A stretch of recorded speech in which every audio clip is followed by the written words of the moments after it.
मंडळी पाठीमागे असलेलं हे जे व्हेरियंट आहे सेल्टॉसचं HTE ऑप्शनल व्हेरियंट आहे. 12,09,000 रुपये शोरूम किंमत आहे. त्याच्यामध्ये अशा प्रकारचा रिमोट मिळतो. ऑन रोड किंमत काय आहे सगळं सांगतो चला. गाडीची संपूर्ण माहिती तुम्हाला सांगतो, पण आधी ऑटो हेल्पर मराठीला असेच कार रिलेटेड अपडेटसाठी फॉलो नक्की करा. बेस्ट व्हेरियंट घ्या नाही तर कुठलंही घ्या, त्याच्यामध्ये तुम्हाला हायड्रोलिकमध्ये असे स्टड दिले जातात, ज्याच्यामुळे बोनेट उघडणं खूप सोपं होतं. बेस्टच्या वरचं व्हेरियंट घेतलं की तुम्हाला इथे कनेक्टेड टेल लॅम्प मिळते.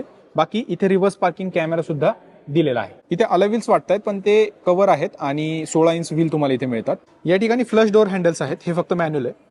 ओआरव्हीएम तुम्ही इलेक्ट्रिकली ऍडजस्ट करू शकता. सीटचं कुशन बघा, लेदर आणि फॅब्रिक अपहोल्स्ट्री देण्यात आलेली आहे आणि हे ऍडजस्ट देखील करू शकता. स्टेअरिंग व्हील बघा अट्रॅक्टिव्ह वाटते आणि याच्यामध्ये तुम्हाला क्रूज कंट्रोल मिळते. ट्रॅक्शन मोड सुद्धा दिलेला आहे. 12.25 इंच स्क्रीन मिळते, सोबत 6 स्पीकर्स मिळतात. इथे सेफ्टीच्या दृष्टीने बटन्स देण्यात आलेले आहेत. बाकी कॉस्ट कटिंग नाहीये, हँडरेस्ट मिळतं, कप होल्डर्स देण्यात आलेले आहेत आणि हे डिझेल व्हेरियंट आहे, त्याच्यामुळे ऑटोमॅटिक ट्रान्समिशन तुम्ही बघू शकता. रिअर सीट जर पाहिले तर ऍडजस्टेबल 3 हेडरेस्ट दिलेले आहेत आणि हँडरेस्ट सुद्धा इथे दिलेला आहे. पाठीमागे रिअर AC वेंट सुद्धा दिलेले आहेत, म्हणजे यामध्ये फीचर्स काहीच कमी नाहीत, शिवाय प्राइस सुद्धा कमी आहे. तर तुम्ही या गाडीचं best variant 6 speed manual transmission मध्ये घेतलं तर ते 14,27,000 रुपयांच्या दरम्यान जातं. सगळ्या ऑन रोड किमती तुम्ही स्क्रीनवरती पाहू शकता आणि असंच कंटेंट बघण्यासाठी ऑटो हेल्पर मराठीला फॉलो नक्की करा.